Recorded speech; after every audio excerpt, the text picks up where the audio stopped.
it to get you through the week. If you would receive Minister Lawrence Ray.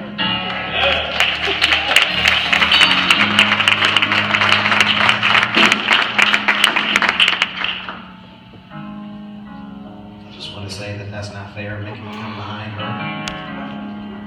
But I thank God for you, Sister Renee, because between you and Elder Hearn this morning, you have confirmed my godly thought. If you would turn to me to the book of Matthew, the 11th chapter, verses 28 through 30. Matthew 11, 28 through 30. I'm coming out of the NIV for the sake of time. I'm going to read it. It reads, "Come to me." This is Jesus talking. "All you who are weary, you tired, and burdened, you're weighed down. And I will give you rest." He said, "Take my yoke upon you and learn from me, for I am gentle and humble in heart, and you will find rest for your souls." Verse 30 says, "For my yoke is easy, and my burden, my weight is light." For the next handful of minutes, I'd like to talk to you from the topic, Weight Watchers. Weight Watchers, you may be seated. Weight Watchers. Now, in my studies, when the Lord was giving this to me, he started talking to me about my natural body. So let me talk to you about some natural weight for a moment. I find myself battling often, Bishop, with my weight. And I always wake up every day and I'm like, okay, hey, Troy, I'm going to start working out today.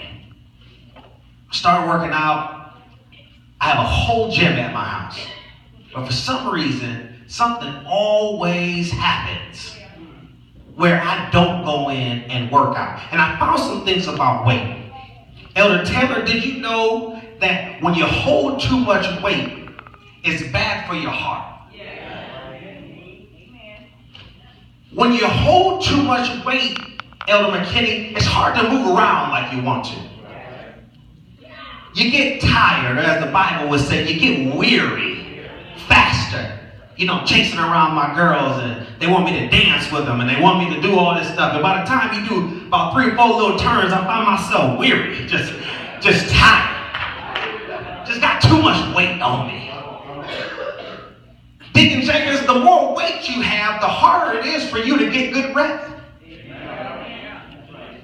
I find that it's harder to get into a comfortable position. Just too much weight on me. The more weight you have, Elder Hearn, did you know that you're more susceptible to illness and disease? The more weight you have it. And so, just like a lot of us happen, the turn of the year comes and, we may not like the way we look, or we may be feeling some of these same symptoms and challenges. So we resolve on January 1st that we're going to lose some of this weight. That's the natural. Let me give you the spiritual version. The weight that I want to deal with, coming from the Merriam-Webster, is a burden. It's a pressure. We just heard a wonderful testimony of how she's cancer-free.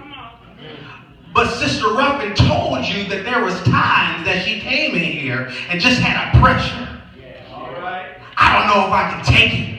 I don't know if I'm strong enough. That weight on you. And now your weight may not be cancer. It could be guilt. You can have the weight of shame.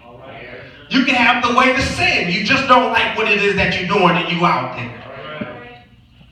But it could be a different type of weight. It could be the weight of worry. It could be the loss of a loved one. It could be the weight or pressure of trying to fit in. All different types of weight. Now, that's weight. A watcher is defined as a person who observes something attentively or regularly. So once again, God is calling us to be weight watchers. God is calling us to watch, to observe our weight, our burdens, our pressures regularly. Now, the first thing that you have to know about weight is if you want to get off of you, if you want to get healthier, you got to have a balanced diet. That's the first thing. Got to have a balanced diet. Now, just like you got a diet in the natural, you got to have a balanced diet in the spiritual.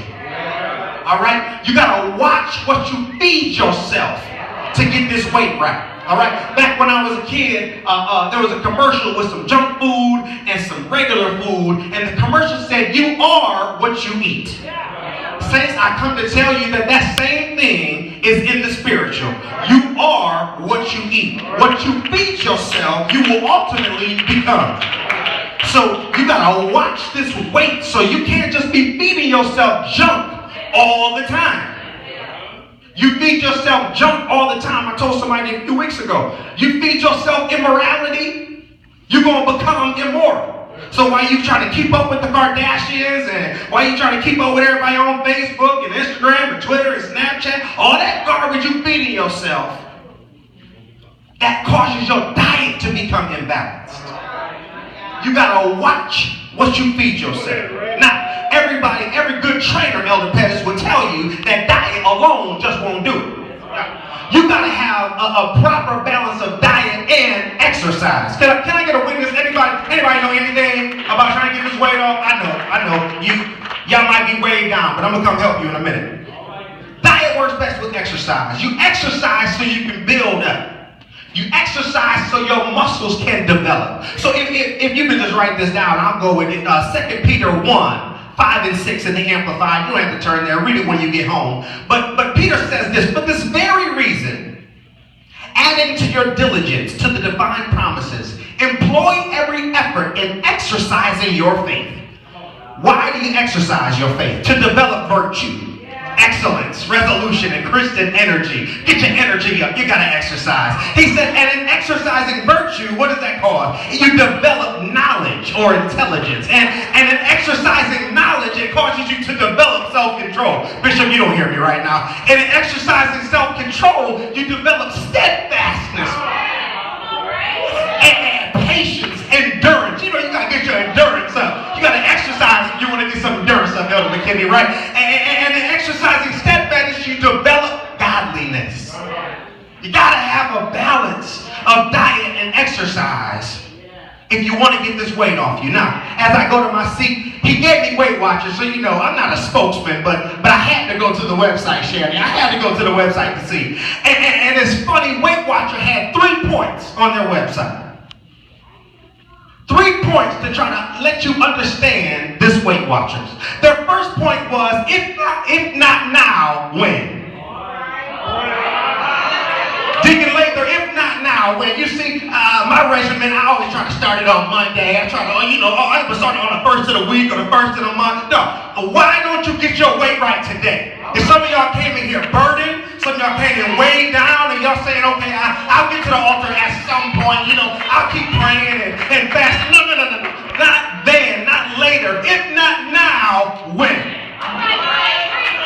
That's the first point on the Weight Watchers website. Now, let me take the second point real quick. The second point was members lose 15% more. I'm so sick and tired of people telling me they ain't got to come to church to get to heaven.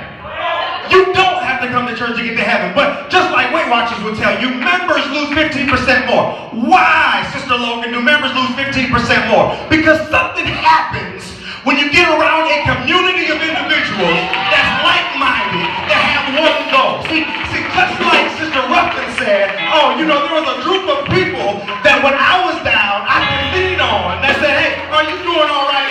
Can I help give you something to eat? Is there something that I can do for you? See, that's why members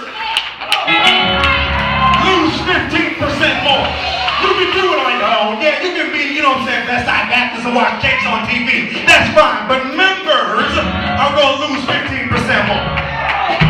The let me get to my seat real quick. I'm probably way over my time. But the third point was they have a smart points plan. I said, what is smart points plan? They said, look, here's what we're going to do. Instead of you trying to do this thing on your own, we're going to assign everything you eat a point value. You see, this is for all my helpers on here. This is for my Bishop Jones and all the preachers and all the lay members in here that's always listening to everybody else's stuff.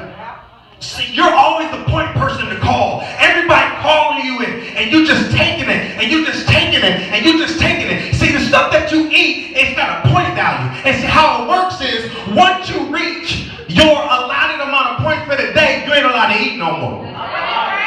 Bishop Jones, it's a time that I tell you, you're going to have to turn your phone off.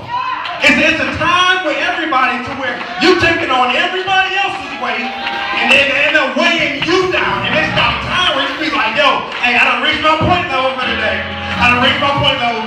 And the same thing with your Facebook and your Instagram and all that stuff. Hey, I done reached my point value for the day. I gotta turn that thing off. Hey, everybody talking in the job, you know, listen for so long, but hey, I done reached my point value for the day. Hey, I can't eat no more.